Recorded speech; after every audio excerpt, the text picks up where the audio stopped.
The OSI teaches that everything in the universe happens according to the grand plan. But the stranger that arrived in Halcyon was an unplanned variable. From the moment she landed in Emerald Vale, her actions altered the course of history. The events on Tartarus brought about the end of the board's authority.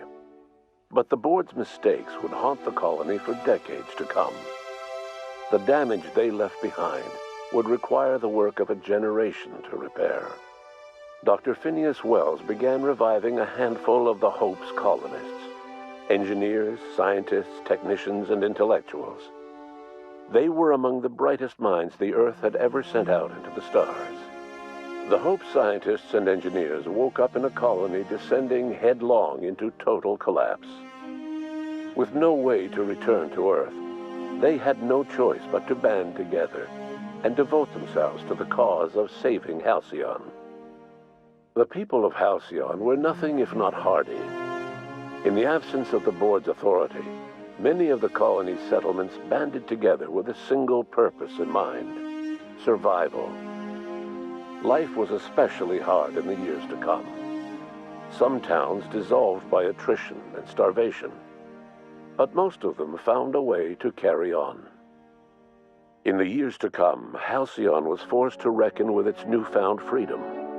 The board was gone, and for better or worse, the colony was responsible for its own destiny.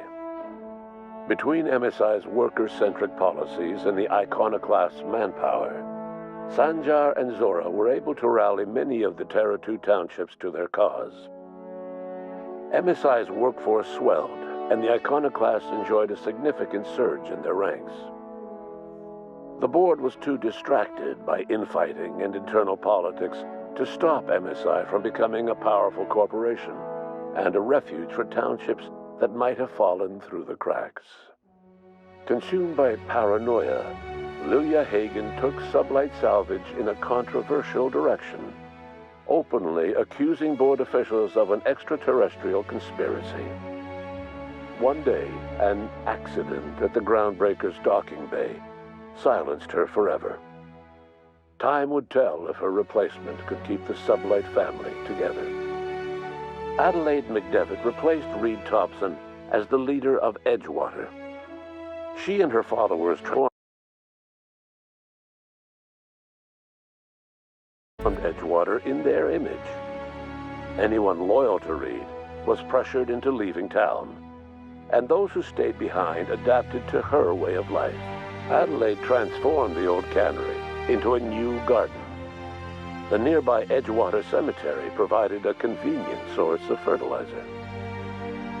As for Reed Thompson, it was said that he lasted exactly 2 days outside the walls of Edgewater. Years later, a marauder was found in possession of his hat. Under the leadership of Junlei Tennyson, the Groundbreaker held firm against corporate influence. The ship's mechanical stability gave Junlei the time to educate a promising generation of engineers schooled in her family's traditions. The future of the Groundbreaker looks promising. The rediscovery of the Hope and the abandonment of the Lifetime Employment Program forced Byzantium to come to terms with some uncomfortable realities about the state of Halcyon. While Byzantines were reluctant to surrender the luxuries they'd grown accustomed to, the board's diminished authority gave them little choice in the matter. Nearly everyone had to learn to make do with less. Some even had to get jobs. It was a dark time indeed. Your influence shifted Ellie's perspective. She finally admitted, albeit grudgingly, that she just might need other people. Sometimes.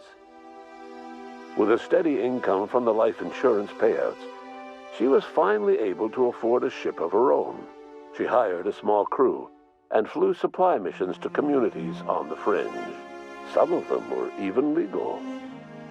Life in Halcyon was sobering for Felix Millstone. The grand revolution he dreamed of never came. There was no great awakening for the colony, no celebrations in the streets. There was only the hard, desperate work of trying to repair a broken colony. Felix never had a head for numbers, but if there was labor to be done, he was there to help. Eventually, Felix realized that the work of a revolution was done with two hands. As much as he enjoyed his adventures aboard the Unreliable, the vicar, known as Max, eventually decided that it was time to move on, to live out the life he had sought so long to create. He knew there were many in the colony who carried burdens much worse than the ones he had struggled with, and he devoted himself to easing their suffering wherever he could. He only ever took up arms again to defend the defenseless. Unshackled from a lifetime of striving and fighting the universe and himself, Vicar Maximilian de Soto was finally at peace. Once the matter with the Hope colonists was resolved, Junlei bashfully asked Parvati if she'd like to join her permanently on the Groundbreaker, and Parvati enthusiastically, if somewhat awkwardly, agreed. The stories of her adventures spread across the colony, and Parvati soon found herself the center of attention. Having served as the engineer of a renowned spacecraft, tramp freighters and wildcat miners sought her out by name, and in no time, she was a fixture in the Groundbreaker's mechanical ecosystem. She and Junlei were never far apart. Nyoka returned to Monarch to take another crack at making a permanent life for herself. She formed the Charon Group, a mercenary outfit of ragtag survivalists and wilderness experts. Anyone in need of a guide or just looking to throw back a beer and swap stories could find her camping on the trail or clearing an infestation. The SAM unit that accompanied you spread awareness of the product line's superior sanitation and maintenance capabilities across what was left of the colony. This led to a boost in SAM unit sales. Did you know that SAM units are the longest-lasting, toughest-acting cleaning solution in Halcyon? Minister Clark was released from house arrest, and his contact with you gave him a sense of renewed purpose and vigor. Once it became clear that no help would be coming from Earth, he threw his considerable efforts and talents into helping Halcyon manage the crisis before it. It was widely suspected that Sophia Akande was the true power behind Chairman Rockwell. However, after the riots on Tartarus, she was never again seen in the colony. Various theories circulated as to her fate. Some believed she boarded an interstellar ship capable of journeying to a distant colony. Others believed she died trying to escape Tartarus. Some few suggest she fled to Monarch, where she continued to live among a small band of loyalists. There is another theory, which suggests that Sophia's encounter with you changed her, and she deliberately retreated from public view, but continued supporting the colony in secret. When Dr. Wells began reviving the Hope's colonists, he found himself with a sudden windfall of additional supplies and resources, courtesy of an anonymous donor.